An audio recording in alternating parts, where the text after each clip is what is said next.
Hey everyone, are you ready for a new story? I think I'll call this one True Crime, Free Rambling, Brian Laundrie. People always have questions.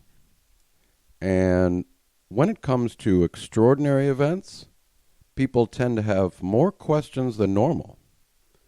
And people don't necessarily like or even accept an official account or explanation from the authorities.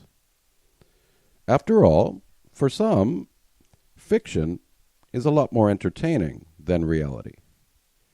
People seem to miss their childhood games, where they could turn on flashlights under the covers in their own private living room fort and make up stories. Make-believe can be really fun. We all like to do it sometimes.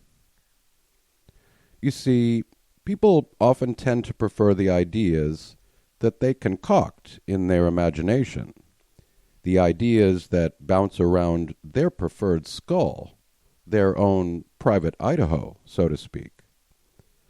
They find their own answers somehow more pleasing and self-satisfying than the answers that come from the people who actually do stuff professionally and are considered experts or authority figures. I hope you added scare quotes there.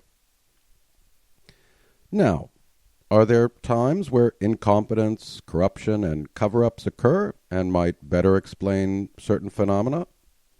Sure, of course there are. But what percentage of the time are we going to presume that to be the case? Now, you're on your own to decide that, but I'd place it relatively low. Lying and conspiracies are pretty hard to pull off for any period of time.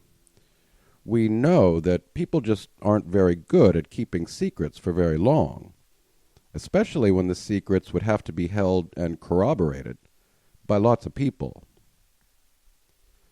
And why risk reputation, livelihood, and even freedom to go around perpetrating hoaxes and cover-ups all the time? It's probably more plausible to presume that most people, most of the time, have their hands full just trying to do a job and keep it. As a scientific skeptic, we find two critical thinking razors, or heuristics, particularly useful. Occam's razor, or the principle of parsimony, and Hanlon's razor, which, without going into too much depth, can be summed up in simple terms as never attribute malice or even villainy to that which can be explained by stupidity, or no need to overcomplicate things any more than you need to, especially when simpler answers explain a phenomenon just as well, or even better. So I'll leave some descriptions, some links in the description below if you'd like to learn more about those sorts of things. So in the case of any and all true crime cases, the phenomenon just discussed can be particularly acute. Watch pretty much any YouTube true crime channel, and it's really only a question of time before runaway speculation takes hold, at least in the comments section or chat. And I get it. It's fun to speculate. We all do it in private. So why not do it on your YouTube channel with hundreds of thousands of followers who hang on your every word and treat your theories as the gospel truth, right? Right? Okay. Maybe that's not quite as responsible as doing it in private. And there will be no exception in the Brian Laundrie case. Mark my words. In fact, it has already begun. So let's watch it unfold together, shall we? The program is already in progress, so let's tune in to the free rambling minds of the conspiratorially inclined. So first, what actually seems to have happened here? Well, apparently, the Laundrie parents led the police to areas that their son had previously been known to frequent in that reserve. And while meandering around, Chris Laundrie found a white, dry bag 20 feet off a trail and showed it to officials. They were later informed that officials had also found a backpack and human remains nearby. And the parents were then asked to leave the park. So it's awfully convenient and coincidental that the Laundrie family just happened to go out to the park after it was recently reopened and find Brian's belongings near the alleged body of their deceased son. Don't you think? That is just too fishy for the average bear. So, if one were still a reasonable person, they might wonder how it is that after weeks of searching and combing the area, officials hadn't found anything. But suddenly, the parents show up and find something belonging to Brian, which just so happens to be in the near vicinity of where his remains are to be found.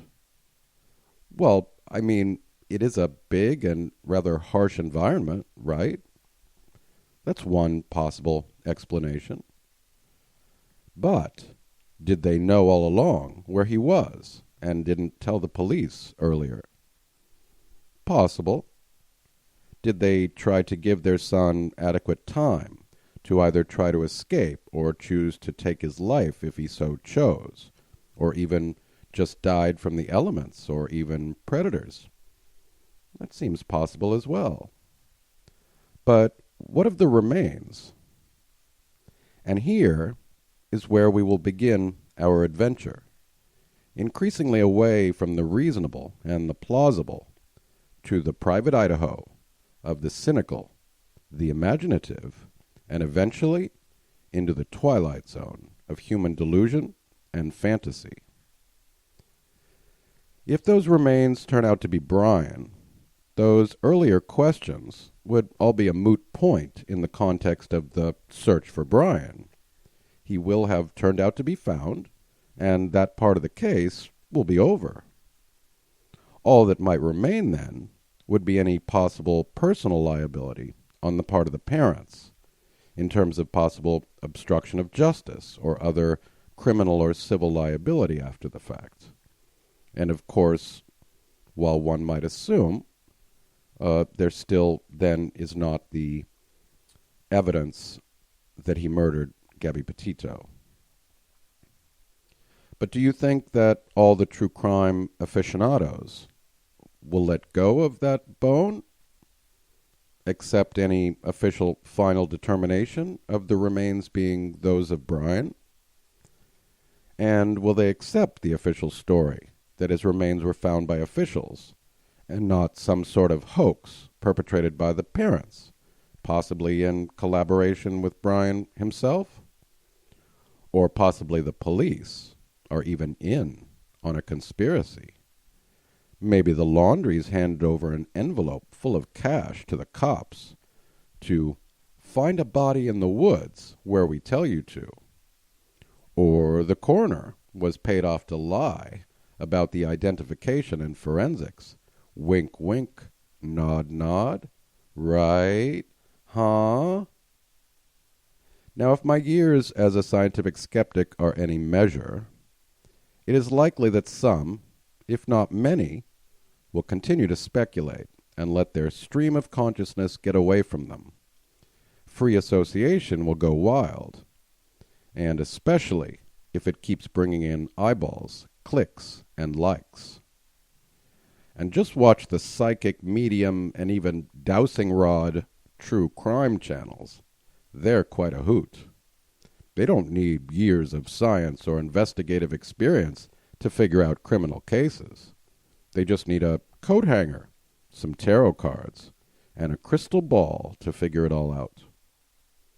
So let's have some fun with what that speculation might look like. I'll go first. The Laundries pre-screened the area beforehand, randomly came across badly decomposed remains that they figured could not be identified as their son. Boom. Nailed it. The Laundries hid their son in a hole out back or elsewhere, and he died accidentally one day.